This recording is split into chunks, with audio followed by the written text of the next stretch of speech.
Je m'appelle Ishiguro. Cette pièce est équipée de nombreuses caméras et de micros qui me permettent de voir et d'entendre.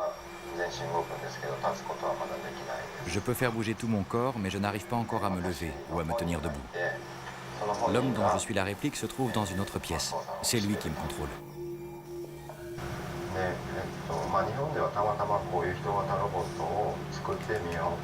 Au Japon, plusieurs éléments ont favorisé la fabrication d'humanoïdes.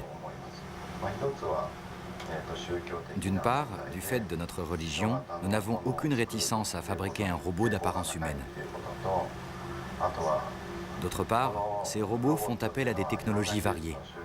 Et le Japon est à la pointe dans tous les domaines nécessaires.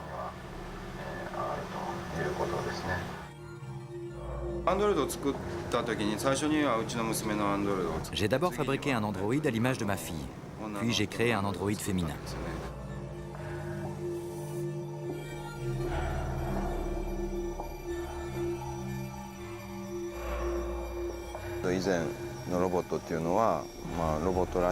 Avant, les robots avaient toujours le même aspect. Aucune recherche n'était menée pour leur donner une apparence humaine. J'ai donc décidé de fabriquer des androïdes pour étudier ce que dégage un robot à l'apparence humaine.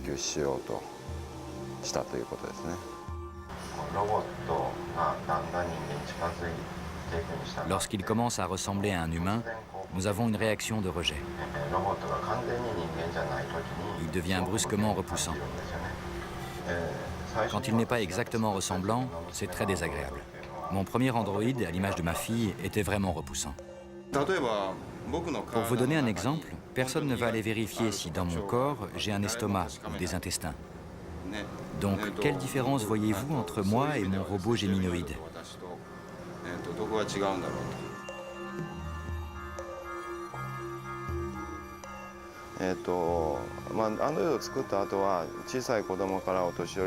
Après avoir fabriqué ces androïdes, nous voulions étudier les réactions d'un large éventail de personnes, des enfants aux personnes âgées. Nous avons remarqué qu'un robot femme est plus facilement accepté par des gens d'âge très différents.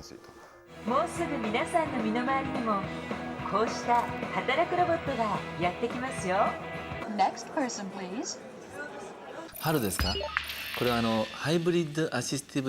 HAL est l'acronyme de Hybrid Assistive Limb, prothèse de soutien hybride.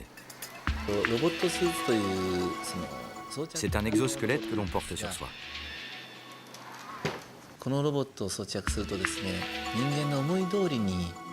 Il fait exactement ce qu'on lui demande. Il peut étendre ou accroître les capacités humaines.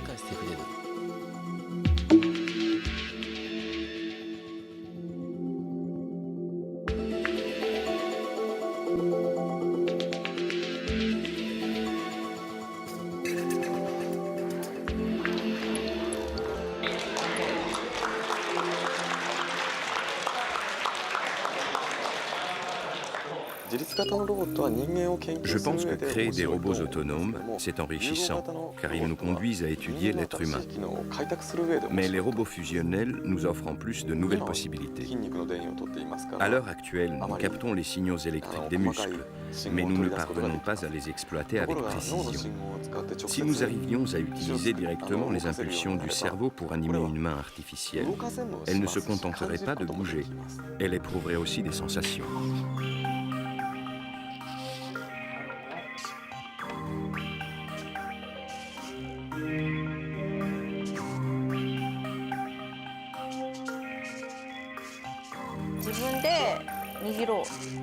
Je peux saisir un objet à l'instant où j'en émets la volonté. Il n'y a aucune différence avec ma main valide. J'espère pouvoir coudre un jour des kimonos pour mes enfants.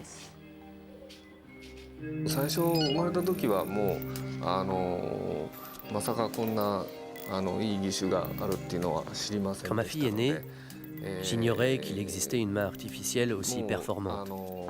Et je pensais qu'elle serait obligée de se débrouiller sans rien. Mais avec une main artificielle dont les 5 doigts bougent séparément et dont le poignet est mobile, Elle pourra faire la même chose qu'avec sa main valide.